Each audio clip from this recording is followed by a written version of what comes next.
Bienvenidos a Aula Ginecología. En el vídeo de hoy vamos a tratar las disfunciones sexuales femeninas producidas por el dolor. Uno de los subtipos, el vaginismo, lo trataremos de manera independiente en otro de los vídeos. En Estados Unidos se estima que el 40% de las mujeres tienen preocupaciones sexuales y el 12% refieren problemas angustiantes. En Europa, diversos estudios estiman que entre el 7 y el 58% de las mujeres sufren algún tipo de dolor sexual con las relaciones, dependiendo de la muestra poblacional estudiada. En España, en general, a pesar de ser problemas claramente frecuentes y prevalentes, nos encontramos ante un infradiagnóstico de los mismos.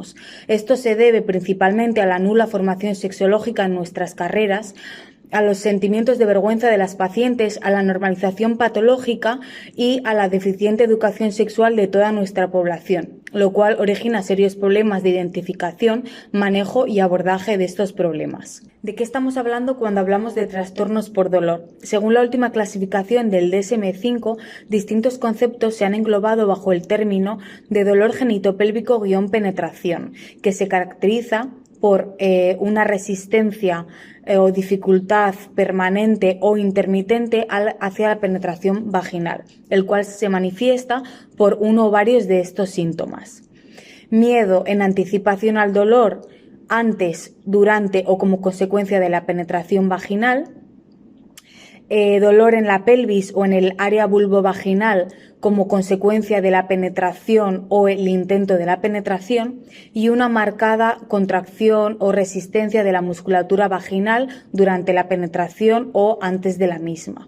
Estos síntomas han de persistir al menos durante 6 meses y tienen que generar un malestar significativo en la paciente. Además, estos síntomas no deben explicarse mejor por otros trastornos mentales no sexológicos como el estrés postraumático o problemas relacionales de pareja como la violencia de género o otros factores estresantes que puedan, por ejemplo, generar problemas de disminución del deseo sexual, así como problemas médicos, tratamientos o drogas que tome la paciente. Además, vamos a clasificar el dolor como leve, moderado o severo en función de la afectación que tenga nuestra paciente en su calidad de vida. Y pueden ser trastornos, digamos, primarios o de por vida que se manifiesten desde las primeras relaciones sexuales, o pueden ser trastornos situacionales que aparezcan después de un periodo de actividad sexual normal. Además, en ocasiones, el dolor rebasa el aspecto básicamente nociceptivo que refleja el daño tisular para convertirse en un dolor neuropático, y en muchas ocasiones también vamos a encontrar componentes fóbicos del dolor. En la mayoría de los casos ha de descartarse una causa orgánica sobre la cual se actuará con éxito, pero existen muchas circunstancias de origen o con un fuerte componente psicógeno que harán que el manejo deba ser multidisciplinar, más especializado, y en estos casos han de explorarse los factores psicosexuales de manera mucho más intensa. El dolor más comúnmente referido es durante la penetración, por ejemplo, por la irritación de los genitales externos, pero también puede producirse antes, incluso en la excitación, simplemente por la vasocongestión de toda la pelvis, y también puede referirse tras la relación sexual. En función de todas estas características vamos a clasificar distintos tipos de dolor sexual. En primer lugar, vamos a hablar de la dispareunia.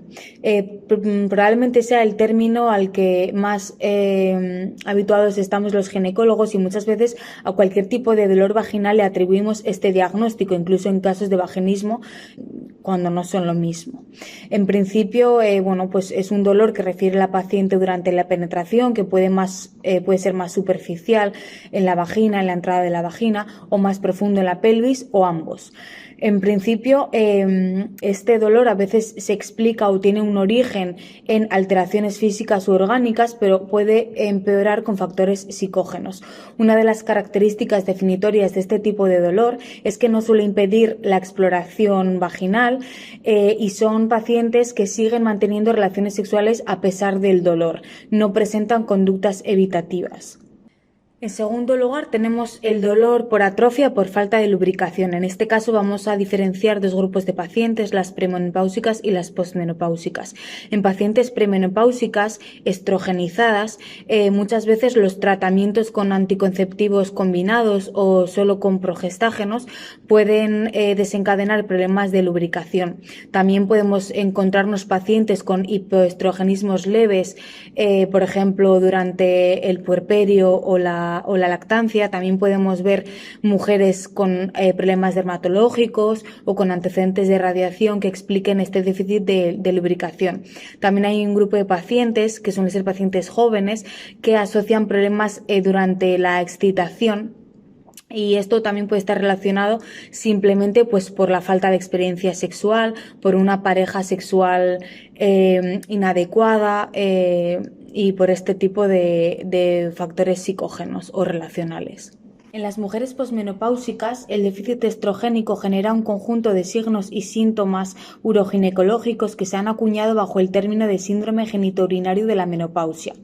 Esta es la principal causa de dolor en pacientes en este rango de edad y se estima que el 50% de las pacientes menopáusicas presentan atrofia genital. El déficit estrogénico genera una disminución de la irrigación de los epitelios vaginales, un adelgazamiento de los mismos, haciendo que predominen los nociceptores.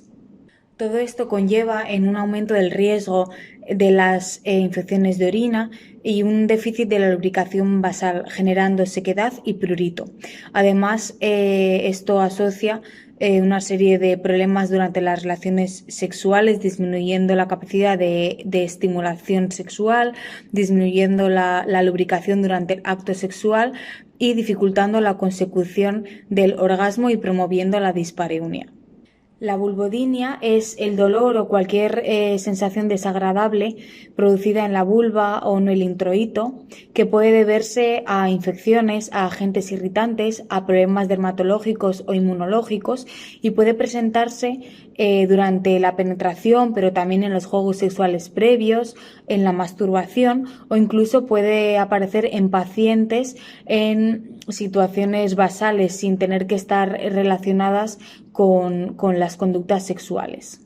El dolor pélvico profundo puede ser durante la penetración, durante los movimientos coitales y a veces es solo en determinadas posturas. En estos casos es importante descartar patologías como la endometriosis, las formaciones miomatosas o las formaciones anexiales, así como síndromes adherenciales o enfermedad inflamatoria pélvica.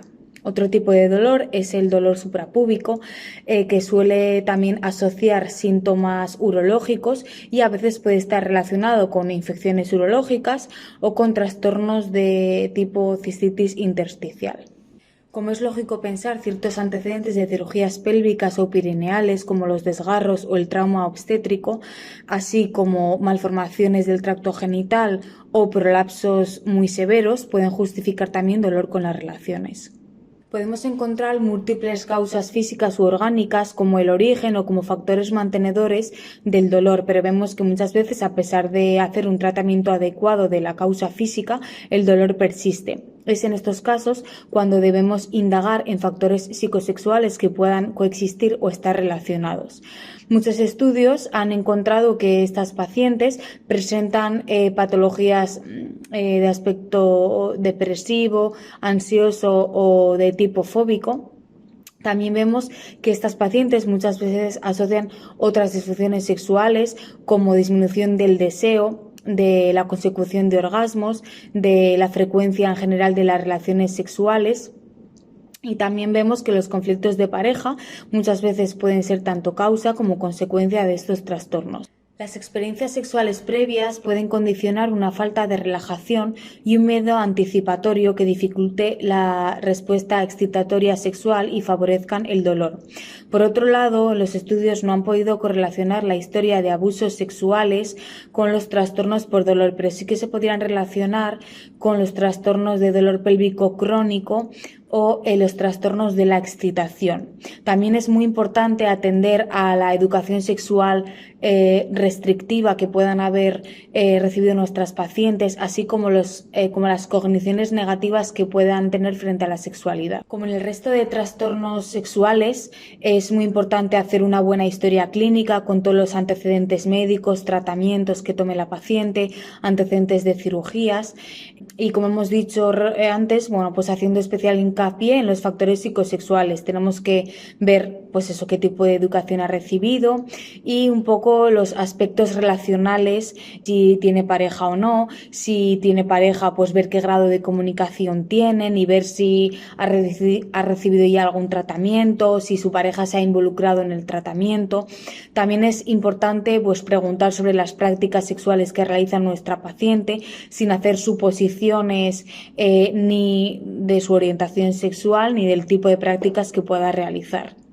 Después de la historia clínica realizaremos la anamnesis describiendo pues todos los componentes del dolor y luego procederemos a una exploración protocolizada. Tenemos que prestar especial atención a la musculatura del suelo pélvico, ver cómo identifica nuestra paciente sus músculos, ver qué grado de contracción y control tiene sobre los mismos y en ocasiones, si hay mucho dolor, los ungüentos con lidocaína nos podrían ayudar en la exploración. Se administrará 10 minutos antes de la misma y no se debe exceder una dosis de 5 gramos por aplicación. En función de la exploración y de la anamnesis dirigida, pues evaluaremos la necesidad de realizar pruebas complementarias como la ecografía transvaginal, TAC, resonancia o toma de cultivos.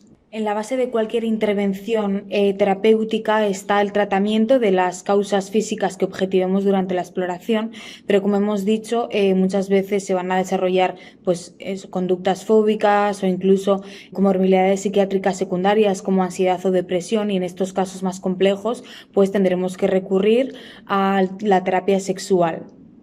La terapia sexual la explicaremos en el vídeo del vaginismo. No existe un único producto o fármaco que podamos dar a todas las pacientes. Los productos con centella asiática, hidratantes y lubricantes vulvares son uno de los tratamientos más utilizados para toda esta sintomatología, pero a veces no son suficientes. En los trastornos por dolor de las mujeres con síndrome genitourinario de la menopausia, los estrógenos locales son el pilar fundamental del tratamiento. Han demostrado mejorar el grosor y la salud de los epitelios, mejorando la dispareunia y la vestibulodinia en las pacientes postmenopáusicas. A veces se puede asociar la terapia hormonal sustitutiva sistémica, la testosterona o la tibolona. En este tipo de pacientes postmenopáusicas, los fitoterápicos como el ginseng, el abrojo o la soja vaginal han demostrado también su utilidad. El complejo estrógenos-bacedoxifeno, así como el ospemifeno, que es un modulador selectivo de los receptores de estrógenos, han conseguido mejorar la dispareunia y también la excitabilidad, así como han demostrado una mejoría en el deseo sexual. Otro de los fármacos de los que disponemos actualmente es la progesterona, que se administra en forma de óvulos vaginales, y el tratamiento durante unos meses de manera prolongada ha demostrado la mejoría en todos los parámetros de funcionalidad sexual. La rehabilitación del suelo pélvico también ha sido un recurso estudiado, pero en las revisiones sistemáticas no se ha conseguido relacionar en general con una mejoría del dolor en estos trastornos. Por otro lado, cuando coexisten comorbilidades psiquiátricas como depresión o ansiedad, pues también habrá que hacer un tratamiento dirigido con antidepresivos y ansiolíticos, y cuando el dolor alcance una dimensión neuropática, también se podría plantear el tratamiento con la gabapentina. Bueno, esto ha sido todo en cuanto a los recursos farmacológicos. Recordaros que la terapia sexual muchas veces va a ser necesaria, y si queréis ampliar los conocimientos sobre los trastornos por dolor y específicamente conocer más sobre el vaginismo y la terapia sexual, os remito a ese vídeo. Espero que este vídeo haya sido de utilidad y nos vemos en otros vídeos. Un saludo.